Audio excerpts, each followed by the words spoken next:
Okay, I've actually never done this like new live situation on X, so I hope it works. I guess I can wait a second here, but I'm just gonna assume that it's live. Yeah, I see that it is live. Great. I just have I have time tonight, and I just want to walk you guys through everything that's been going on at the Daily Wire, culminating in Jeremy Boring's just complete lie that he told tonight. I knew we were going to get there. We have kind of been trying to fish them out for a while.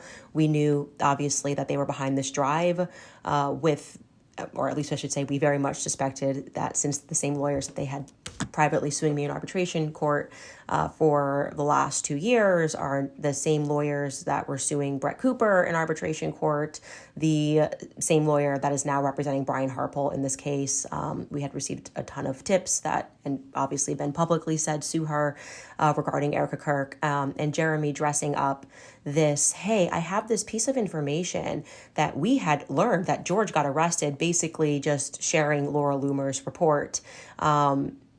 You have no idea how much this just triggered me, because just first and foremost, to get to at the heart of what they're trying to do, they have been desperately trying to destroy me and trying to destroy my family for about 3 years now since they fired me. And I'm going to go back and tell you the story of the things that they have done. But in this particular circumstance, they don't know what has happened. They have been trying to draw blood for years, and they now have Laura Loomer, who, what they're largely trying to insinuate and what Jeremy says there is people should dig. You know, we heard this report and we didn't do anything when we heard this report, but people should dig and follow Laura Loomer to see. I don't know if George was guilty of this crime. He's kind of caging this. I don't know if George did this DUI or if he was charged, but we were approached about this, and we made the noble decision not to say anything until Candace attacked Erica Kirk. It's the most despicable, dishonest narrative, first and foremost. Again, what it does to my soul when people who did not like Charlie Kirk, Jeremy, and Ben Shapiro are now using him as a shield, his family as a shield, so that they can just do what they've been doing for the last 3 years while Charlie Kirk was perfectly alive and actually backing me up when they began this pursuit of my family. He was there for me throughout it. There is just a level of sinister dishonesty that these people have. I actually can say that I don't have the vocabulary to express how I feel about their nature and their truly evil nature. So yeah, what they're trying to get at the end of what he's saying there as well is like, hey, Laura Loomer is suggesting, and he's now suggesting, that my husband and I, and this is categorically false, I cannot say it enough, paid off someone. She has been saying that he was involved in a DUI hit and run. She is saying that, and they are doubling down and saying that this took place and that George and I, implying that George and I may have paid someone off and then lied to the federal government so that his record was clean as he was an immigrant. So let's interpret this the way that it is and understand why we are now going to fight fire with full fire. What they are saying, what they are hoping, and this is a full-blown conspiracy theory, is that the conspiracy theory proves true and that they are successful in breaking up my family, because it would be a crime. Make no mistake. If we paid someone off to make a brandishing weapon crime of the century go away, and then we lied on our immigration docs, his immigration would be revoked. My family would be split up. Again, it's a fantasy novel. It's not true. But the fact that they were willing to bet on that and hope that it's true means that we are really getting to, I guess, a level of demented that I guess the world is actually can see, because you have Ben Shapiro right now calling for a bombing in Iran. People are going, what is wrong with him? This is how they are. They will eventually pull you into the depths of just their hatred. They have a hatred that you can't hit upon. They fired me and they have not been able to let me go for 3 years. So let me tell you the true story of what Jeremy Boring is referring to. No, Jeremy Boring did not do me and my family any favors. It is the exact opposite. They have been the people driving this campaign against my husband behind the scenes, and we have been aware of that since August of 2024, when we were contacted by the New York Post, by a reporter who had done a ton of articles in support of Ben Shapiro. We know how this works. We're not new to this. So first and foremost, it has been very obvious to me that Ben has some sort of whether it's diagnosed, I don't know, or a diagnosed mental disorder. Something happened after October 7th, and Ben began demonstrating what I would say was exuding characteristics of schizophrenia, like truly paranoid schizophrenia, where he started making accusations against me that were just not true. There was not a shred of truth to this. And Jeremy, because he had spent tens of millions of dollars on Pendragon and it was a financial disaster, I believe he privately began telling Ben that these conspiracies that he was coming up with were true. Namely, Ben believed truly, and Jeremy said that he believed it too, that I was devising some secret plot with Nick Fuentes and Tucker Carlson to bring down the Daily Wire. I was brought into an office after Ben stood up on a table and called me a faux sophisticate. And I was like, what's going on? And they basically wanted me to apologize to Ben for him having insulted me. And then because during that week I had gone on to Tucker Carlson for an appearance that had been planned before Ben got on the table, he somehow in his head thought that it meant that me and Tucker Carlson were plotting against him. I don't know how Nick Fuentes got into the scenario, but they brought me into a room and they questioned me and I didn't know what to say. I was genuinely 9 months pregnant and I was so shocked that they even thought this was a plausibility that I was just disturbed by even the insinuation. Obviously, it was not true. I didn't even, at that time, Nick Fuentes wasn't even on social media. He was on like Cozy or something like that. And I was not watching his show at all. And I had only spoken to Nick Fuentes once in my life pertaining to Kanye West about 2 years earlier. And I told him that I was forthcoming and honest. Anyway, when I was fired, my firing docs consisted of, I think it was about 35 points for firing. And all of it read like one long paranoid schizophrenic rant. The first like 5 pages were pictures of Groyper tweets, meaning obviously that they still believed that the conspiracy theory was true and that somehow I was working with Groypers. There was not a shred of proof to this. So among their reasons was Groypers. I think they themselves were the ones that leaked to TMZ that part of the reason was because when I went on Fresh and Fit, they have money that comes in. And I guess when they were talking about Ben Shapiro, there was a register sound, like a cash register sound. I don't know if that's unique to Rumble, if that's a DJ sound. I had never done this show before. In fact, I was given the opportunity to go on the show from the Daily Wire. The PR person said, Fresh and Fit contacted, do you want to do this? I said, sure. And that was a part of the reason I was fired, because of a ka-ching sound effect, which they said was anti-Semitic. These are all, I just want you guys to understand, these are all real reasons that I was fired. I had no idea that Fresh and Fit and the noises went on in the background the whole time during when they talked about other people, Christians as well. This was part of the reasons. Ben had registered that as an intentional hit against Jews. I'm just thinking of recent off the top of my head, crazy when I tell you like ramblings.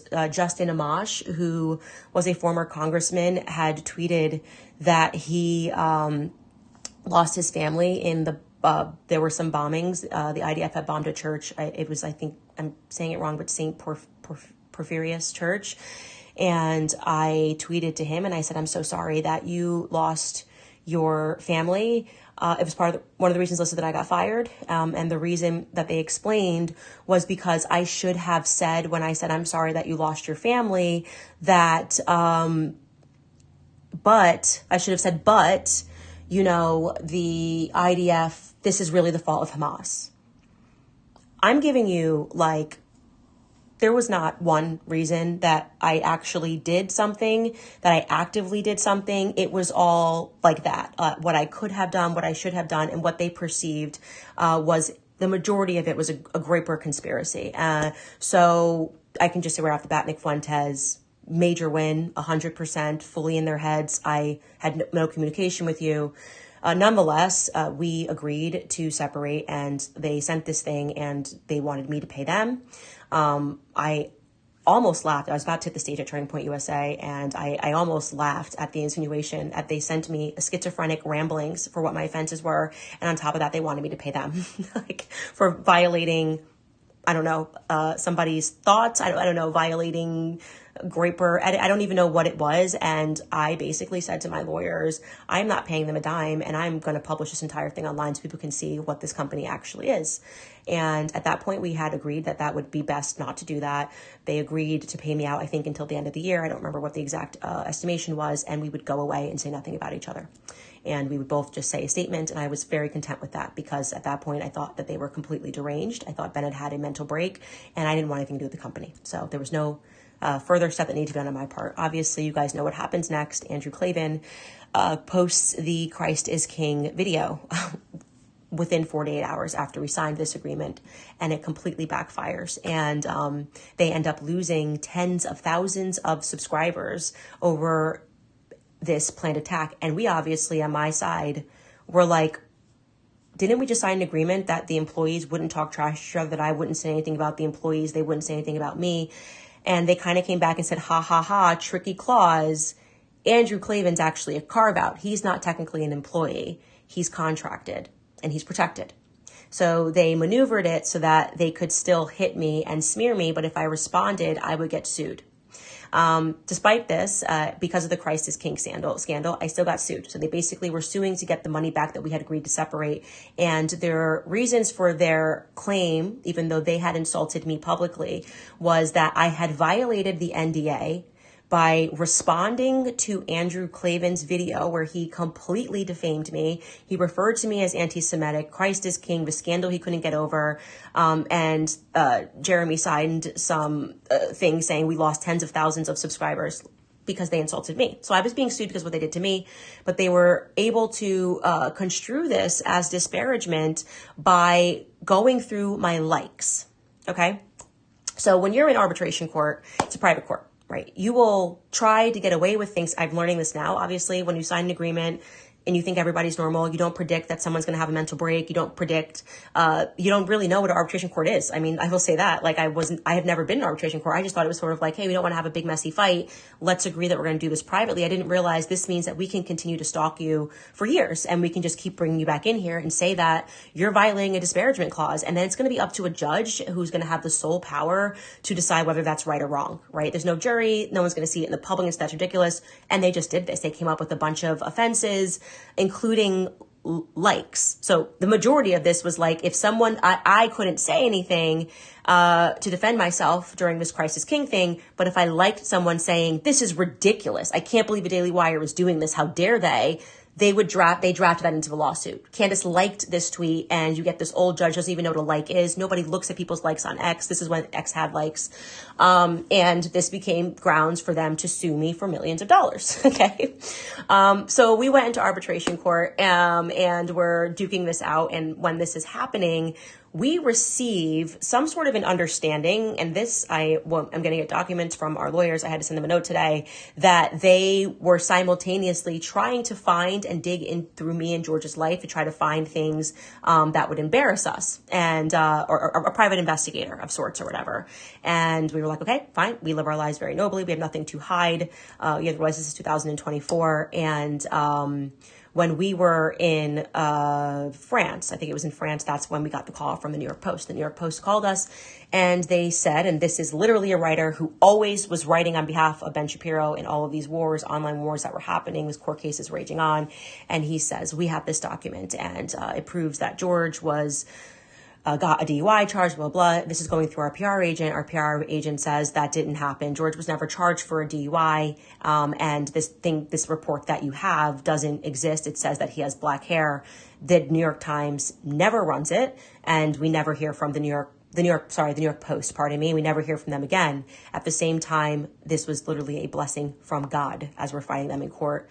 Brett Cooper pulls her contract, and they call my lawyer. We found out from the Daily Wire because they were so paranoid. Matt Sarlson, their lawyer, believed the shadows on the wall were real. They believed that we were plotting things, we were working with Brett Cooper. No such thing was true. I actually was not close to Brett Cooper when I worked at the Daily Wire. I had done a couple of things with her, like we did this skit in London, and I think she had come on my show, I had done her show, but we shot at totally different times, and we just didn't get to see each other. So we maybe truly hung out like 5 times the whole time I was at the Daily Wire. And so when this happened and we found out from their lawyer because he was so convinced, Matt Sarlson, that we had something to do with it, that he told us. We were absolutely shocked. I called Brett, got the inside scoop, obviously, on her. I was like, what the heck? You pulled your contract. And her reasons were completely related to Jeremy. It had nothing to do with anything that was happening, obviously, between me and Ben, anything that's happening with Israel. It was generally, everyone knows Jeremy Boring is a creep, and those were her reasons. And then he got extra creepy and tried to basically do what he was doing to me, what him and Ben were doing to me, to Brett Cooper, except she was like a 22-year-old. Same exact methodology. They started looking through her likes. You might remember that there was this random article that was written about her. And I had all the markings. I saw it happening to her about her liking a post. And so this, what is her name? Alyssa Cordova was basically tasked with stalking us. So if you commented on YouTube, they would pull this into a lawsuit. They would call this disparagement. They would bring these things and they would have people write articles about what you liked. That's where the entire narrative of Candace liked a tweet about Jews drinking Christian blood came from. It came from me liking a tweet of somebody defending me against Rabbi Shmuley, against something that I didn't do. But they ignored that part, and then he said, are you drunk on Christian blood or something? And then they ran with that, and they made that like front page news. Also, I believe that was one of the reasons that I got fired, because they had them run the article and then say that I caused them embarrassment or something like that. It was totally insane over a like. Anyway, to fast forward through this, they I guess couldn't fight a two-front war, and Jeremy was then super focused on destroying Brett Cooper and this master plot to get her best friend to take over. The best friend obviously is not very talented and had agreed that she was gonna, like, that was who Brett Cooper was confiding in. I'm sorry, Brett, for putting your business on the streets, about why she wanted to leave. That was her actual friend at the Daily Wire, and this girl had, been essentially a shoulder for Brett Cooper to cry on, and was like, yeah, you can do it. I'm going to leave with you. This is my understanding. And then Jeremy decided to go to her and offer her more money than he had ever paid Brett Cooper to take her spot, because he wanted her to suffer. That's the reality of what happened. She just wanted to quit her job. He wanted her to suffer. And then after that happened, and the public, just by kind of picking up on vibes, correctly figured out what was going on, and were like, wait a second, are they trying to like do this weird thing with her best friend? They obviously sued Brett Cooper. One of the reasons, just so you understand, when I say that arbitration court allows people to abuse people, and again, I am going to pre-apologize to Brett Cooper for putting this on the streets, but I think it's really important for people to understand what the Daily Wire is, because they are truly sadistic, they are truly psychopathic, and they will never stop. There is nothing that will stop them, and they want destruction, like what Ben is calling for. They don't care if everybody dies. Like they truly, I think Ben was probably warmed on Easter morning when Trump tweeted that an entire civilization would die tonight. Like that's the kind of stuff that's how they behave. So they pretend that they're these gentlemen, and obviously I'm not referring to the other talent there, but I am referring specifically to Jeremy and Ben Shapiro. There is a very dark side to them that disturbs me. And when it came to Brett and the stalking of her and the exact same mechanisms, they sued her because on her last day of work, she wore a blue shirt. And her last day of work, she wore a blue shirt. That is one of the reasons that they wanted to sue this girl into what would have been bankruptcy, because she didn't have any money. But Brett was not getting paid the money that I was getting paid for Daily Wire, right? They had got her when she was really young. I think she was making initially something like $75K, whatever, like an employee they were trying to show, and then it really worked out. And so they were suing her for wearing a blue shirt. And I guess what happened was that, unbeknownst to Brett, before her last episode, somebody had commented, because they stalk your comments, and said, if you have an NDA, wear a blue shirt. And on her last day, she happened to wear a blue shirt. It's also the color that most people wear 3 times a week. And so they sued her for it, because then the internet, I guess, created, I don't know if it was Reddit or whoever it was, said, oh my God, she wore a blue shirt. She has an NDA. She can't talk. And so that became the grounds for Jeremy to try to bankrupt Brett. And I wouldn't have that. Once I knew what was going on, I was willing to have them, smear me as an anti-Semite. I was willing, which they did obviously tenfold, to chase me from here to Australia, getting their Zionist network to attack me and to ruin my life and to go after my YouTube channel. I mean, I dealt with all of it, but I really had to draw a line at Brett Cooper. She's not involved in speaking about those kinds of politics. This is a girl that genuinely wanted to just get married and leave her job. And so I decided to, be a big sister and defend her on my show and say that Brett was not an anti-Semite. When Jeremy did a video speaking about her, I used my platform to defend her, knowingly one time that it would violate my contract and that, of course, they would sue me again, and sue me again they did. This time they sued me for a ton of things, and again, making psychic arguments in court on the list. And it was a birthday present from Jeremy to himself. He double sued me and Brett, actually, and listed were all sorts of psychic arguments. Every YouTuber that had made videos about Brett Cooper were put into this lawsuit. Their conspiracy this time was I wasn't working with groypers, but I was working with YouTubers. I will name one YouTuber who I absolutely was not working with, who was making organic videos about what was going on with Brett, who I had to contact because he was going to have to get drafted into court. The Quartering was one such person. I can't remember the name of the other people, but it was basically Groyper 2.0, but this time featuring YouTubers that I had never spoken to, who I had to introduce myself to because I needed them to come to court because they wanted $300,000 for every infraction. And every infraction meant if I liked a video that a YouTuber made, if I commented and said, this is great, and they found the video that they made to be disparaging toward the Daily Wire, they wanted the court to find reason to bankrupt me. And to be clear, it's actually against the law to do that, to use NDA, non-disparagement clauses, to effectively force people out of the market. But in arbitration court, you're actually allowed to break the law. All they have to say is that they believe that these two people understood the contract when they signed it. And even if it goes against Tennessee law, they can break the law. So even like they can bankrupt you in arbitration court, and there's nothing you can do about it. So that began round 2 of being sued by the Daily Wire. And a part of that also, and again, I'm giving you like, there was always a very long list of likes and things that I did that I didn't know that they were just stalking me across every platform. But probably the wildest one was the psychic argument that, and these were psychic arguments, obviously. Like a psychic argument would be Brett knew she was wearing a blue shirt. A psychic argument would be that I had somehow put into the mind of Phil Turney, who I had on my show for the USS Liberty. I got sued for that. He shared a story, and at some point during his story, he addressed the camera and he said to both Charlie Kirk and to Ben Shapiro that it was not a conspiracy theory and that the USS Liberty actually happened. Okay, who cares, right? Well, they wanted for me to pay hundreds of thousands of dollars for him saying that statement because it was disparaging to Ben.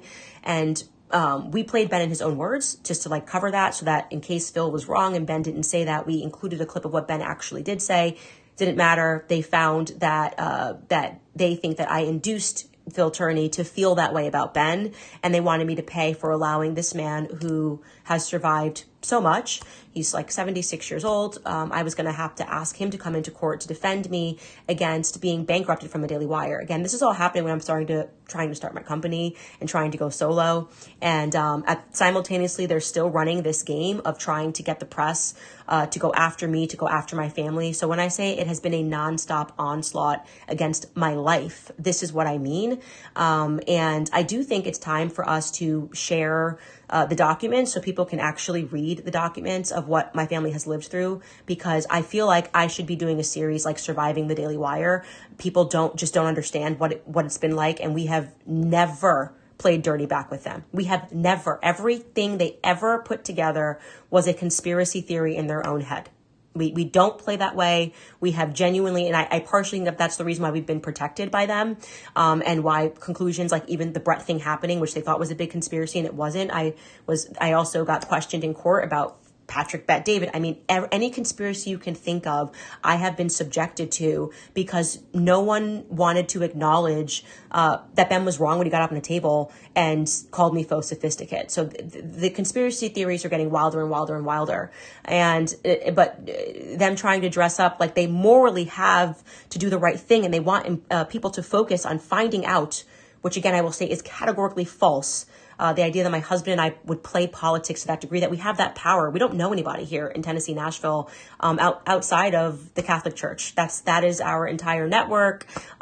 So just want to state that. But this week has been a doozy. We knew it was Daily Wire because when Laura was pulling up certain documents, there were trusts that we had asked the Daily Wire to pay, like payments that only the Daily Wire would know existed. LLC said we had asked the Daily Wire to pay that only the Daily Wire would have known existed. She was not finding this stuff on her own. And of course, she winked and kind of hinted at the timing that they were, all coordinating this attack with Brian Harpole lawsuit, Matt Sarlson being the lawyer. He's retweeting her about my husband.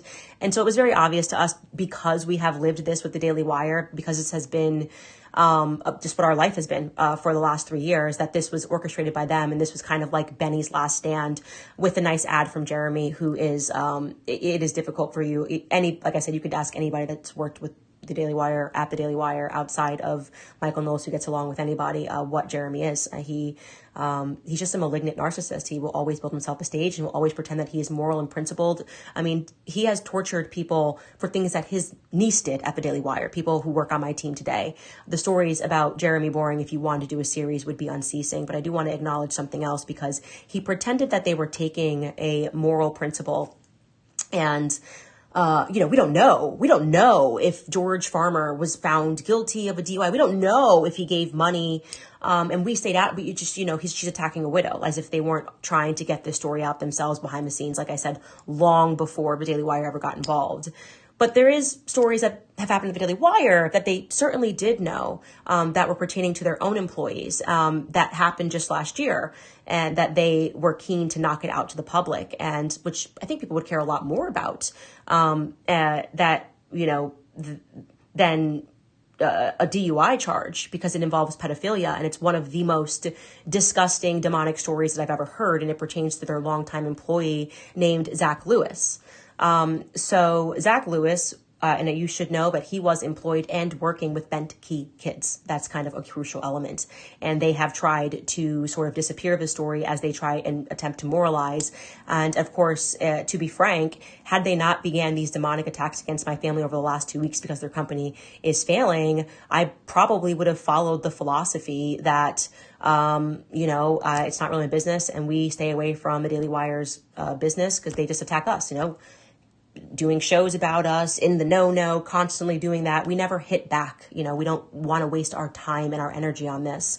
But regarding Zach Lewis, because I really think it just shows you how these people attempt to moralize and attack other people's families when these are the things that they are surrounded by, and hoping the public never finds out. Zach Lewis, like I said, is a longtime employee of theirs who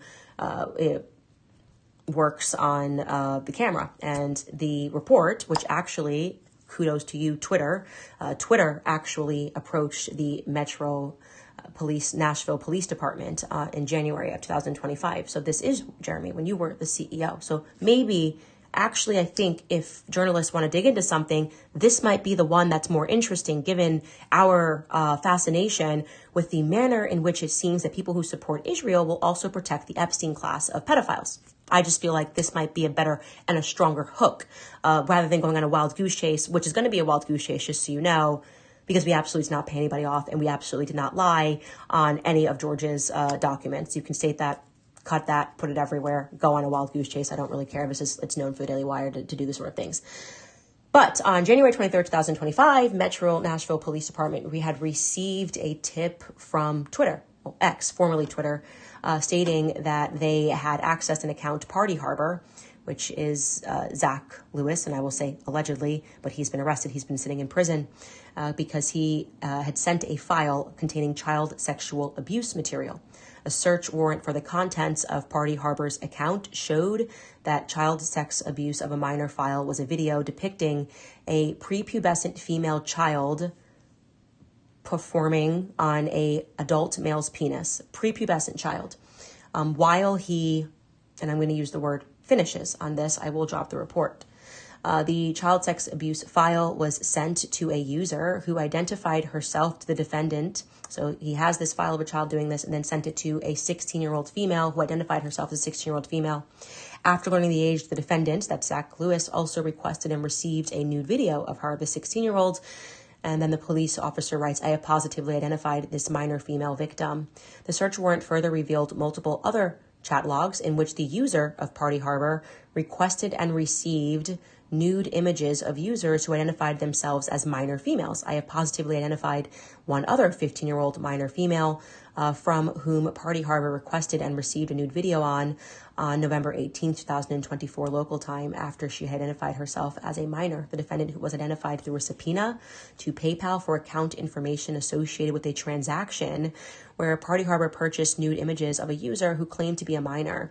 PayPal responded that the user is Zachary Lewis. This is his address in Nashville, Davidson County. A subpoena to Comcast for subscriber information related to the IP address associated with Party Harbor also came back to the same address in the name of Zach Lewis. Now, I am told that when he was first arrested, the Daily Wire, and I will say allegedly, did not fire him, that they kept him on following this notion of innocence until proving guilty.